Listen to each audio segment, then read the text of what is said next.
Good afternoon. Haha. Welcome straight after the bank holiday long weekend. I hope you had a great time. And we are in for a treat today. We're in for a treat. We're going to talk about internet connection. And I don't know, but how do you feel when you have this sign on your laptop or on your mobile, poor internet connection? So today we have expert that will, tell us how important is great internet connection for our business, for our brand. So first of all, who is here with us? I'm really interesting. Please comment if you're here with us. And yes, stop apologizing for a bad connection. And I'm really pleased that Tim, who is a fantastic connectivity expert, will share some proper tips with us. So if you're planning to do live streams or you're already doing live streams, online events, this live stream is for you. So you can prepare your online studio. And even if you don't look for some, like a posh, professional, high-end studio, if you want to stream like me from my office in the house, this is definitely an interview for you. So yeah, let's check out some comments. Who is here with us, guys? We are on YouTube, we are on LinkedIn, on Facebook. I'm waiting for some comments. Do we have people from Manchester, or maybe other cities, or maybe other countries? Like last time, we had people from Poland, from Germany. So stop apologizing for a bad connection. I welcome Tim Stewart. Tim, thank you so much that you decided to join me and talk about this important issue for all of us. So could you tell us more about yourself, about how you help your clients? Thank you very much, Wowcheck. My name's Tim Stewart. My business is Fox Networking UK, and as has just been introduced, we are connectivity infrastructure specialists, which means that we have dedicated ourselves to making sure that your connection actually allows you to do what you want to do. We're not responsible for what you choose to do with it, but we'll make sure that it supports your business so that you can get your message out there in a coherent, professional way without having to apologize for losing the connection as you go along. Because if you don't look professional at what you are trying to do, are people going to take you seriously for what your business actually is? And the world is so competitive these days that a decision not to go ahead and not to use a service and not to give a company a chance with something can be as simple as they couldn't get their act together on a live stream. And we advise people on how to fix that, and we build solutions that allow them to focus on what their business is. Yeah, definitely. And, couldn't agree more. It's so important. There are so many online events, virtual events, as a result of, what happened. And it's one of these questions people have is basically, okay, how to stand out, how to be better than others.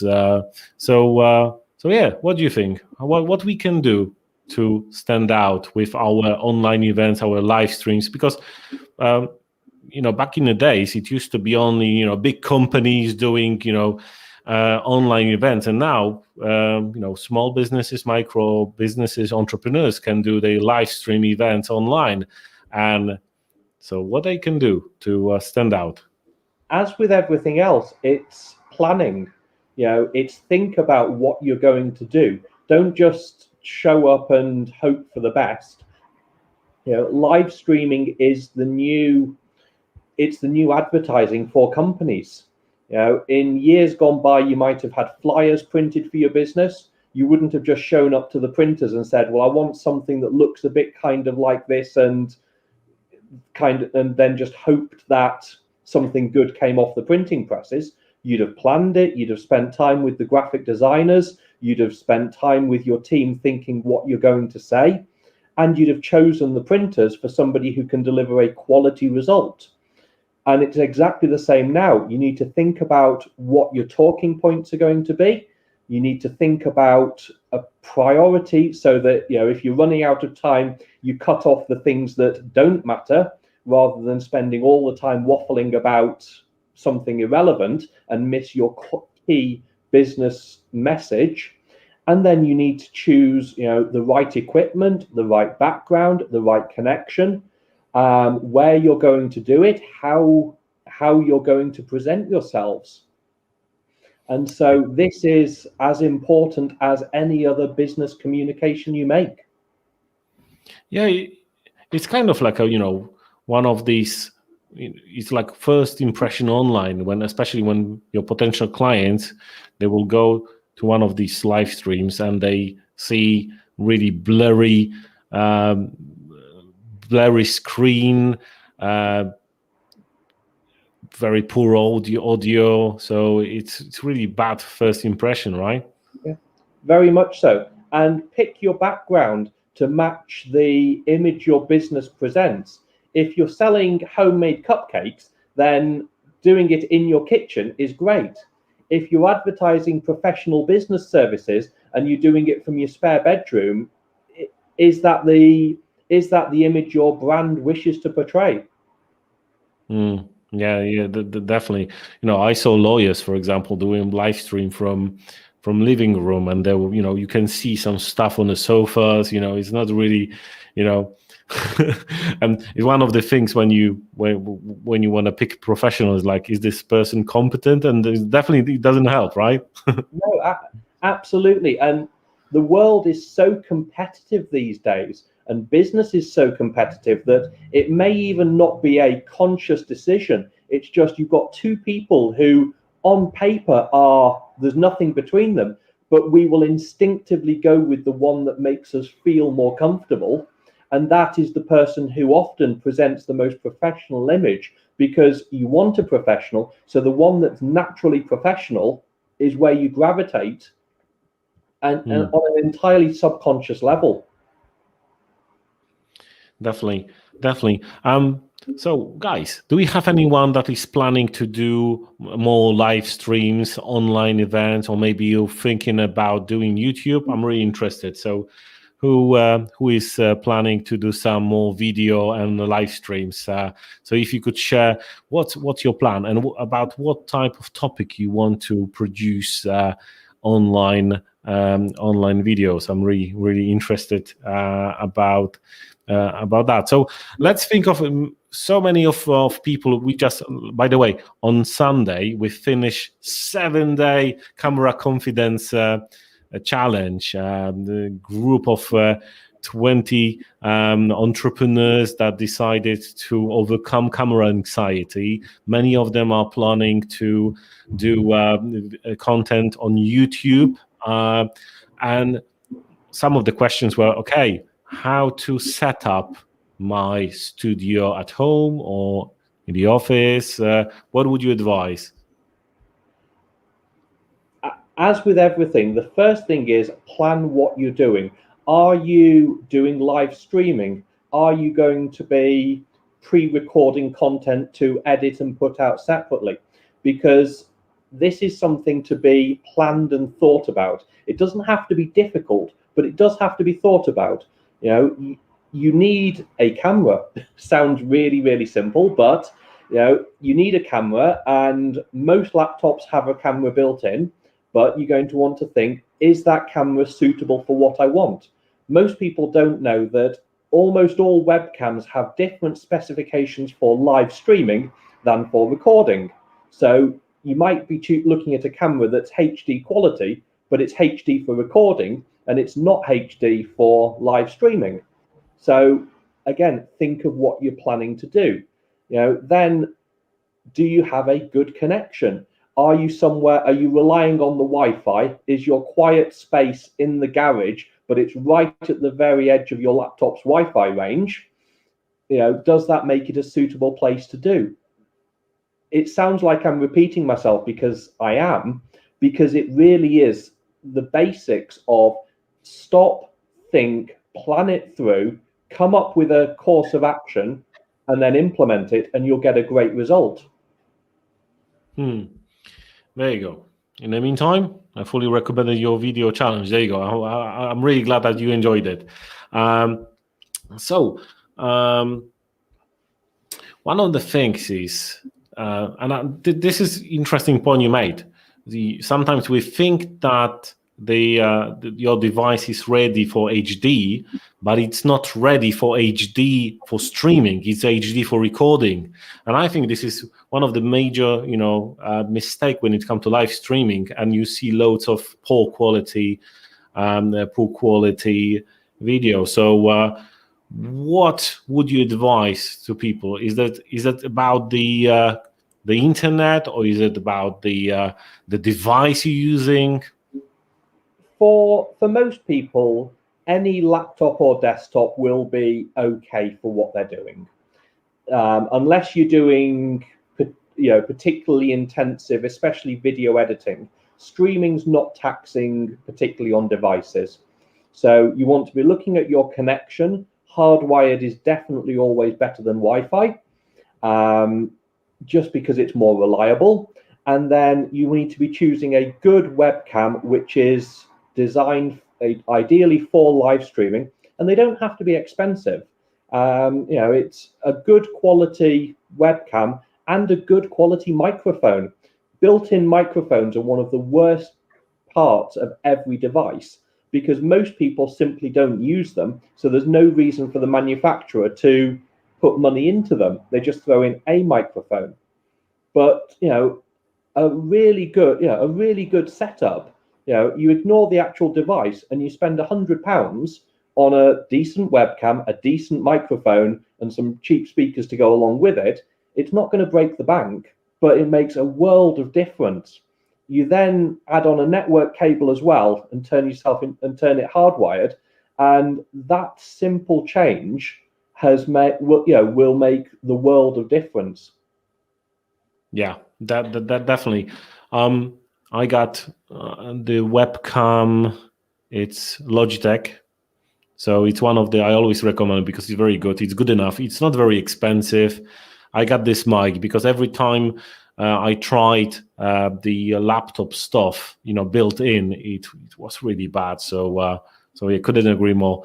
And in the meantime, Kasia, she's on LinkedIn at the moment. So yes, she agrees. And yet so many still say that showing the real background, something that is less perfect, can make us more relatable. I must say, I do believe it's about professionalism, and I don't need to see anyone's washing or cluttered office. Thanks for sharing this, guys. There you go. So tell me, before we go to next questions, I got another one for you. Basically, how did it all start? Why did you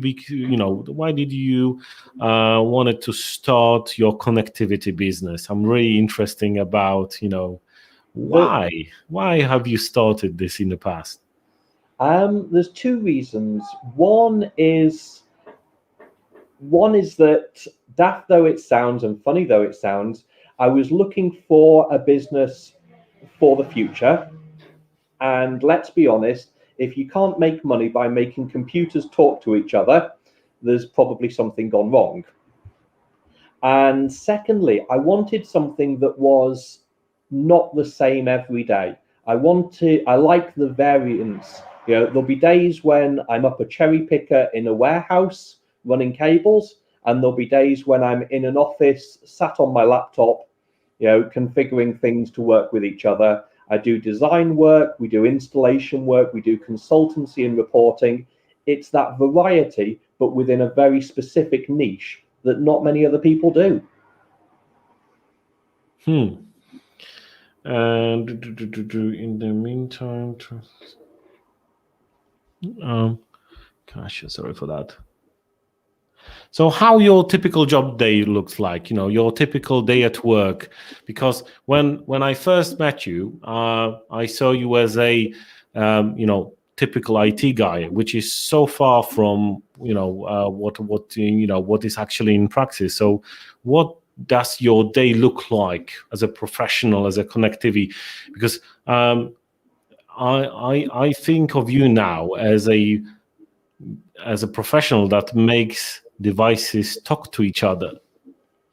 Very much so. And it's funny, I was asked this question fairly recently because I've just taken on another new member of staff. His first day was yesterday because I forgot it was the bank holiday. So I booked him in to start on the first Monday in May and forgot it was a bank holiday. But we don't have a typical day.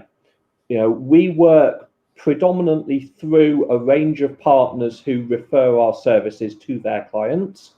And we never know what our clients are going to need us to do for their clients. But if something's needed, they need it now. There's relatively little, apart from new install work on refurbishment work, which gets booked in generally months in advance. Everything now is last minute. People have a problem, they want it fixing. Even today, I've had 3 jobs come in, just through partners that I work with, phoning me up saying, we've got customers who this doesn't work or that doesn't work, or BT have installed the wrong thing in the wrong place. Can you fix it? And so we're very responsive. I honestly don't know on Wednesday next week where I'm going to be. I know I'll be somewhere. I know I'll be doing something, but I could be in my office remotely connected to something, trying to see why 2 things that can talk to each other aren't talking to each other. Or I could be in London on a cherry picker, looking at a piece of cable that roofing contractors have put a nail through. And it's suddenly stopped everything working. So our mission is to make sure that our clients can do their business. I'm a huge believer in the concept of a business should do what it does only and should get experts in to do everything else. My business, we do what we do, and then we get other people in to do it. And we've built our success on partnering with telecoms companies they provide great telephone service, great internet service, but they're not cabling contractors. And IT support companies who are absolute experts at helping users get out from IT what they need. But if they work on the principle that data going into one end of a cable is going to come out the other end. And if it doesn't, they don't have the training, the equipment, the time, the skills to go on site and physically figure out why. So that's what they use us for. So there is absolutely no such thing as a standard day. But to go back to what you said, we are a million miles from an IT company because we don't sit in the office. We go on site and we physically fix. And it's interesting what you say, because I think many of us are to blame that we put it all in the same basket, but you just explained that it's completely different companies dealing with the different part of things. So as I remember, I had this situation when I was setting up my studio for live streaming, for videos, and I was like, what's going on? We have fiber internet. We have very good gear, but something is not right. So what are the typical problems that you come across in the situations like that? So kind of if you could help us to recognize at which stage we need to call you.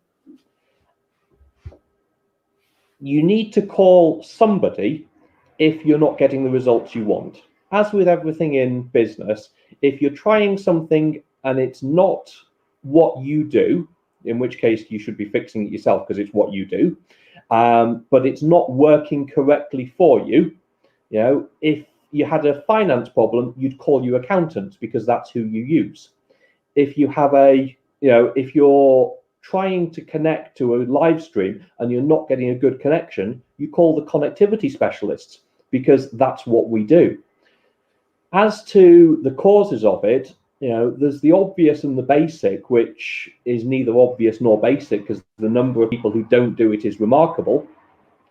And that is, make sure that everything's connected. If you're on Wi-Fi, then try and get onto a hardwired connection if you can. If you can't, because unfortunately these days a lot of devices don't let you hardwire, but make sure that nobody else is using it, because if you're trying to stream something and 3 other people in the house or office are also trying to stream, you're all fighting for bandwidth.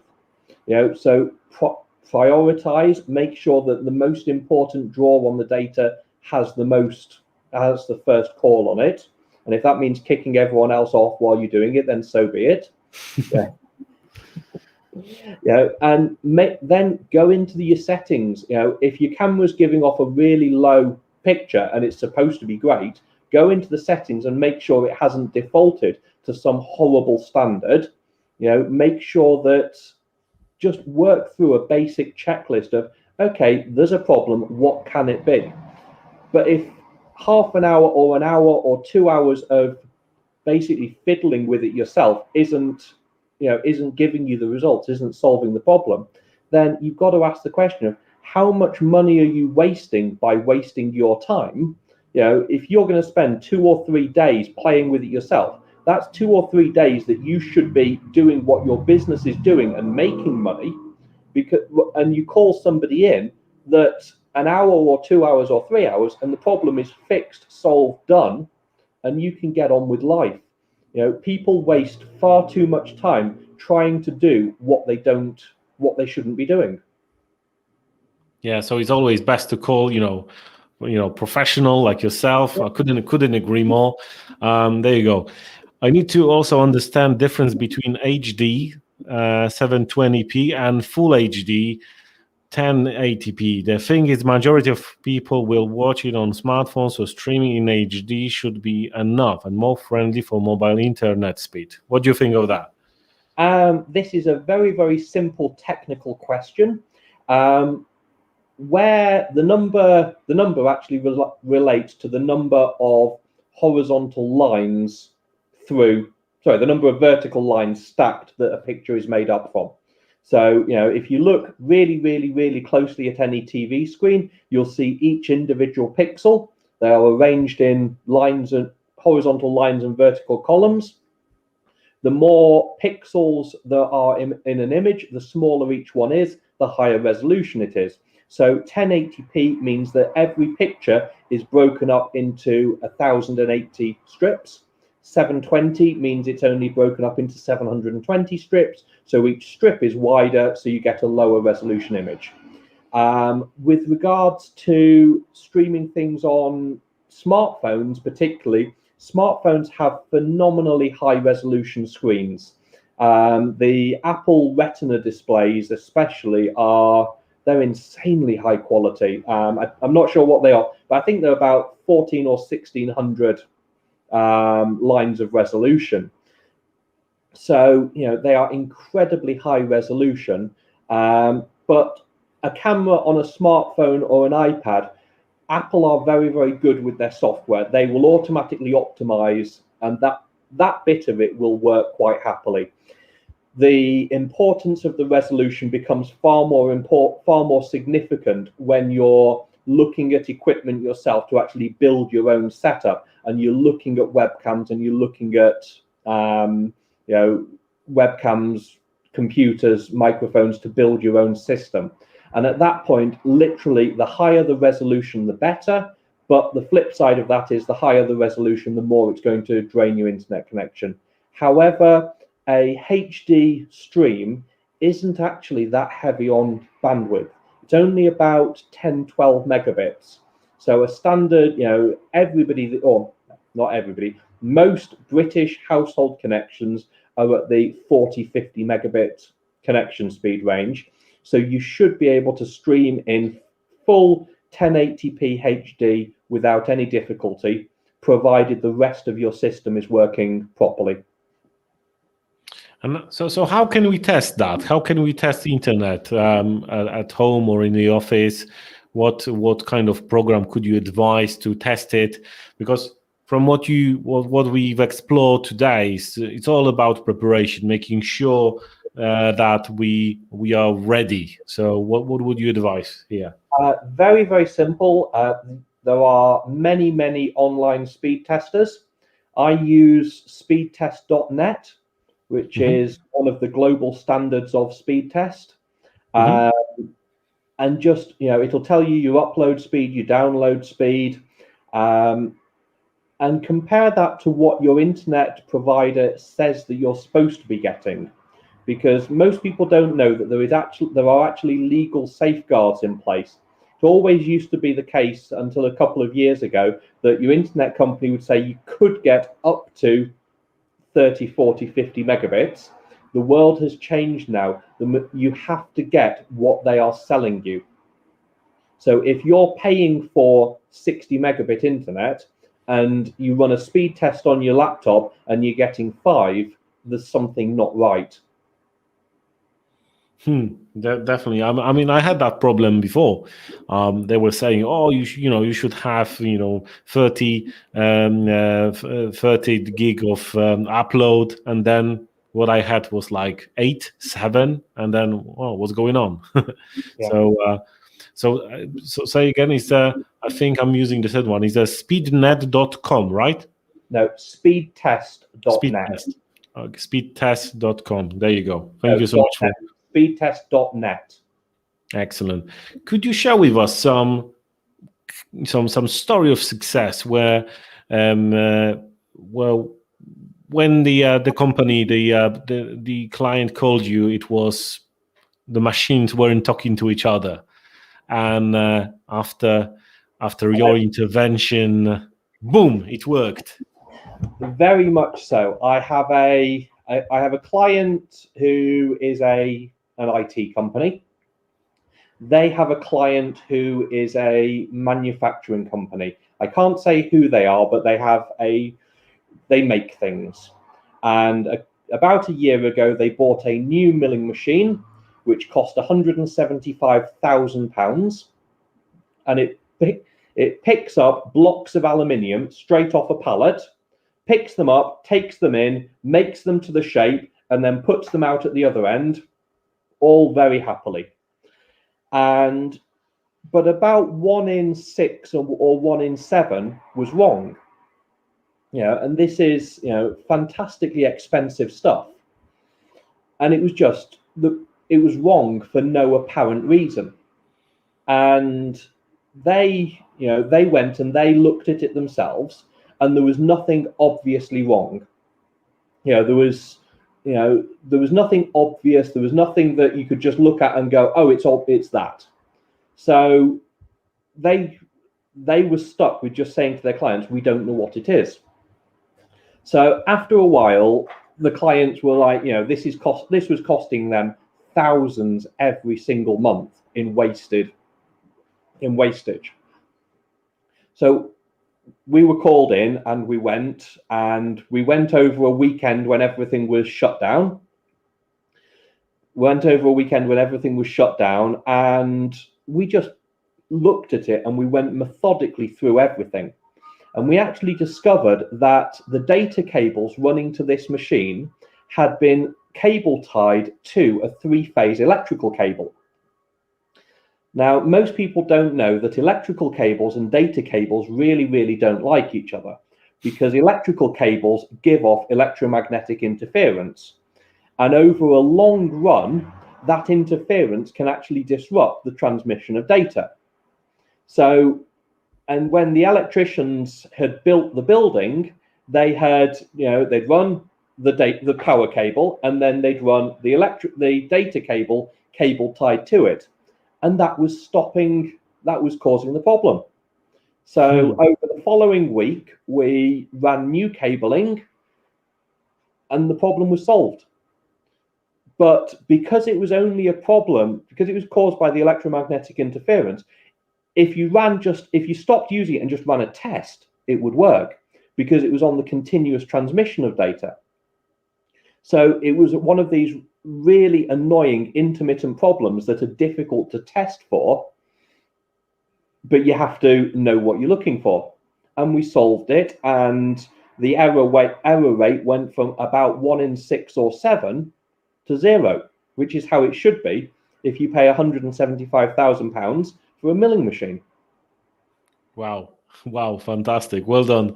And when Yeah. you said that, data cable are not, communicating well with the other ones, I thought to myself, like, that sounds like, introvert talking to an extrovert.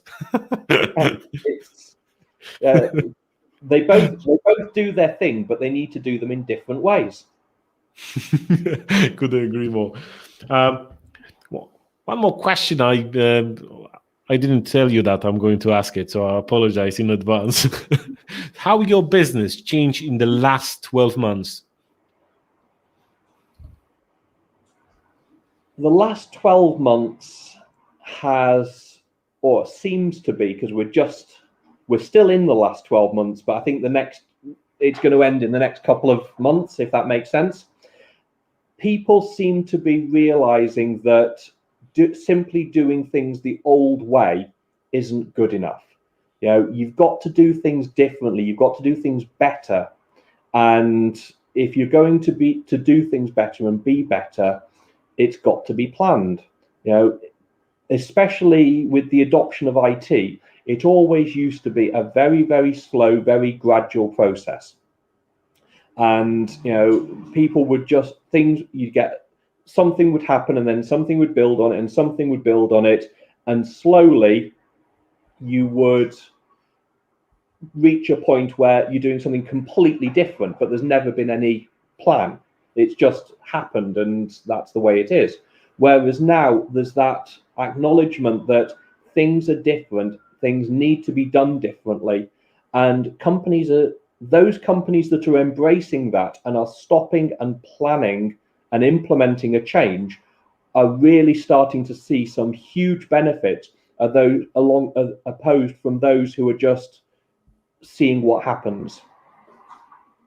Yeah, couldn't agree more. And I think it's a new world that we're in, and if it's basically either you transition properly, or don't do it at all. Couldn't agree more. So yeah, Daniel, do you think live videos can dramatically improve organic reach on social media? That's an interesting one, eh?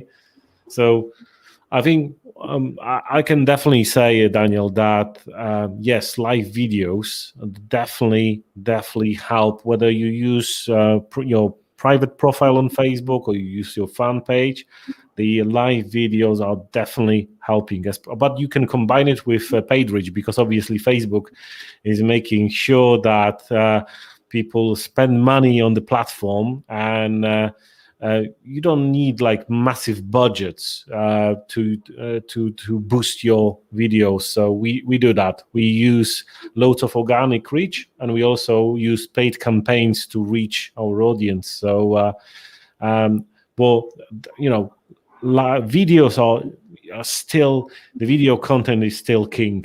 And I think we haven't reached the peak of the video and live stream video potential. What do you think about this, Tim? Have we reached, or? I'm very careful to say that I don't know, because this isn't what I do. And I might sound like a stuck record, but I know what I know, and I use other people for everything else. However, though the marketing companies and consultants that I speak with are all huge believers that video, at very least, has to be a key component of your social media strategy, especially if you're business to consumer. I think that consumers are finding videos really engaging and attention grabbing, and the best in the market are using videos so effectively that they are moving the whole marketplace with them. And it really does seem to be a case of keep up or get left behind. Yeah. And I can easily say that it's also the same thing on a B2B. It basically, you need to change the strategy, whether it's B2B or B2C, it's a different strategy. But we've noticed this many times with our clients, especially on Facebook. Before they started produce videos and live stream videos, and after it's massive difference in organic reach. So definitely live streams and video content is a great way to show your brand, to show your business, to show your personal brand as well. So yes, Daniel is a great video maker based in Dublin. So so we have people from Dublin here with us on live. So Tim, tell me, what are the best kind of connections for you? Let's do some networking game, but not your networking, networking business wise. What are the best people that can get connected to you, your favorite, I don't know, maybe referral partners or ideal clients? So who are you looking for? That very, very much falls into two extremely distinct camps. There are those people who provide services that I can help them with. So IT support companies, telecoms companies, companies who can really add value to their clients by being able to offer through their own provision the services that I offer. So I go in on behalf of their companies to solve the problems that they have. There's also building and fit out contractors. The world is changing, and the buildings that are being built today not only need to be suitable for the data environment of today, it needs to be ready to be suitable for what's going to come in 5, 10, 20, 30 years. Because with the growing green agenda, we need to refurbish buildings less often. We need to be more conscious of the carbon that goes in to demolition works. So when we're building something today, we need to be planning further in the future, and we need to be installing the data systems that are right for not only now, but for the future. So working with fit out contractors who are installing this, commercial building contractors, architects who are designing it, and project managers who are specifying it. And then finally, it's those companies and those people who need a good connection. It's if your business, if it would hurt your business if your internet goes down, then I really hope people have a plan to stop it. And that I really hope that plan is better than hope it doesn't go down. Do you have, are you reliant on one connection or two? Do you have redundancy built in? If your wireless access point goes down, do you have a backup? Do you have someone to call if it goes wrong? A lot of the services that I provide to actual businesses I deal directly with are monitoring and support services, because they know that a few pounds per month to guarantee that nothing goes wrong is vastly cheaper than it going wrong and everybody be sat around going, what do we do? And staff not able to work while they find somebody and they get scheduled in to fix it down the line. Excellent, thank you. I mean, one thing that we can sum up this interview, Tim, which is, I think, is so important, especially important with such an unstable topic as connectivity, is to prepare. And one of the things you said, to have a backup internet. These days, one company goes down or one server goes down, and you told me that you have two different internets just in case, right?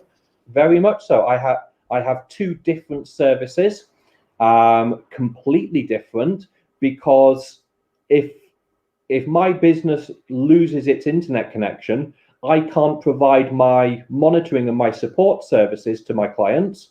So that causes me, a problem, that causes them a problem.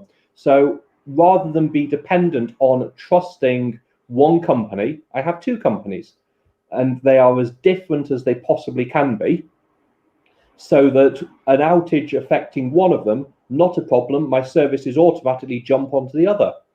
And every month that I don't need it, it's wasted a few pounds. The time that I do need it, it's saved everything. You know, it really is like paying for insurance. A standard line I use to my clients is nobody in history ever has a car crash and immediately thinks, thank God I bought the cheapest insurance possible. The day that you crash, the day you need the insurance, you wish you'd paid more, because it's all wasted until you need it. So on the day that you need it, don't regret having been cheap. Couldn't agree more. Nice one. Hello to Richard. Hello to Barkat. So some friends from LinkedIn as well. I'm glad that you're here. If you like this live stream like Richard does, by all means, please share it with your network on Facebook or on LinkedIn. We are also on YouTube. So yeah, thanks so much for this, Tim. And the other, just before this live stream, we had a conversation about cables as well. So it's also great advice that I got from Tim. Is basically on one of my laptop's charger is pretty much gone today. So what would be your advice, Tim, in this situation? Have spares. It's my philosophy with everything. My philosophy with when we go out, to visit a client, our service van, if something breaking will stop us doing our job, we have two of them. We have two drills, we have two laptops, we have two of everything. If it's something that it broke and it then stops us doing. So what I simply said to Wowcheck was, yeah, laptop chargers are great, have two. Because when one breaks, not a problem, you've got the spare. And then the second half of that is when the first one breaks and you're onto the spare, immediately replace it. So you've still got two. Don't go, well, thank goodness I've got the spare one. No, the spare one's just become your primary. You now need a new spare. You've got to, when you break something, replace it. Don't just rely on its backup. Yeah. That's what I did in this case. So lesson learned. Thank you. Daniel, what the future will bring in terms of broadband speed and what this will change? The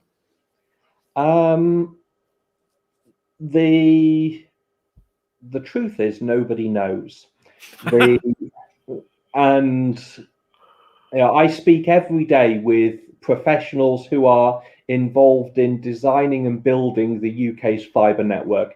And anybody who claims to have a clue further than 5 years in the future, they're making it up.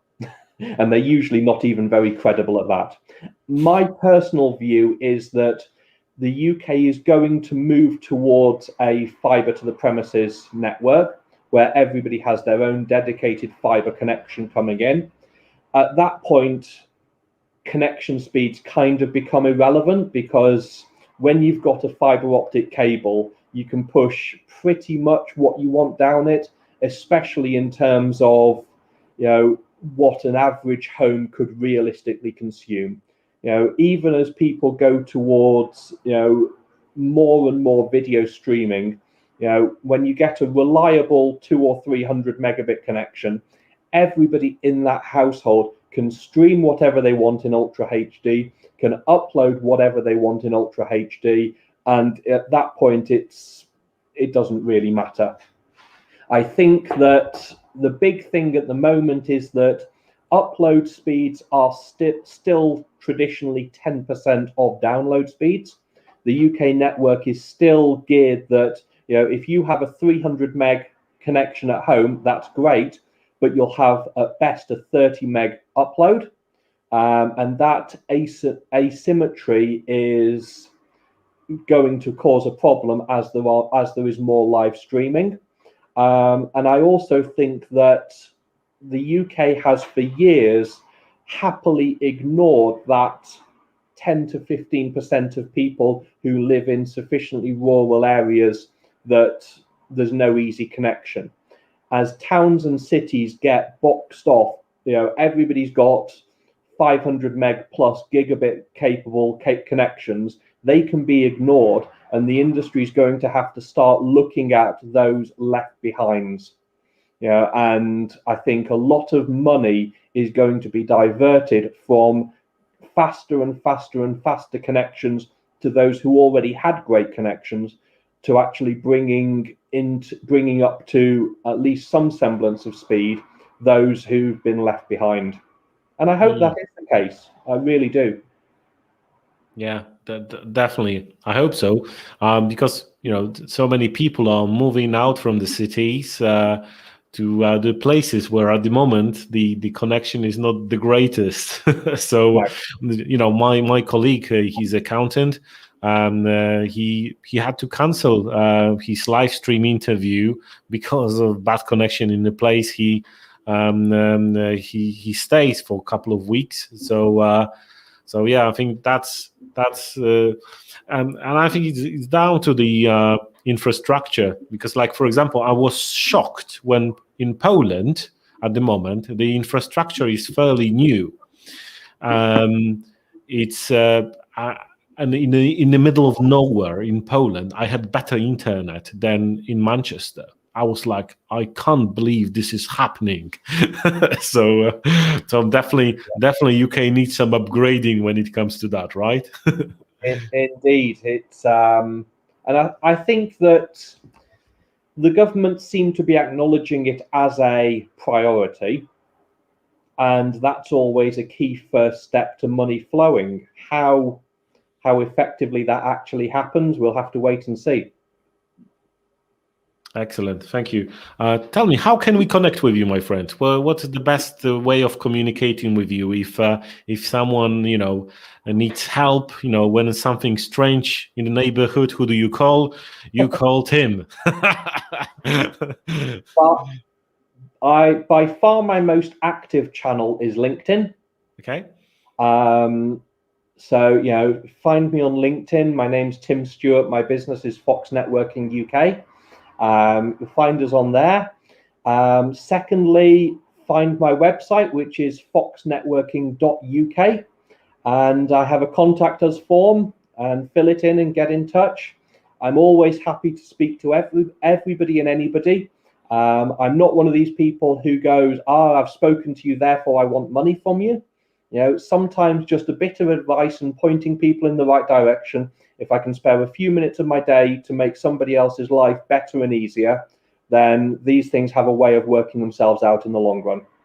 Excellent. And the fact that you're here with me sharing your expertise, knowledge, that's great testimony to how passionate you are about subject, about helping others. Thank you so much for this, Tim. Thank you guys for joining us and having a chat. Next, I would like to invite you to the next interview next week. We go on weekly basis, but massive thanks to you, Tim. Thank you so much for your time. And let's keep on networking. Always. It's been a pleasure to speak to you. Excellent. Cheers. Thank you.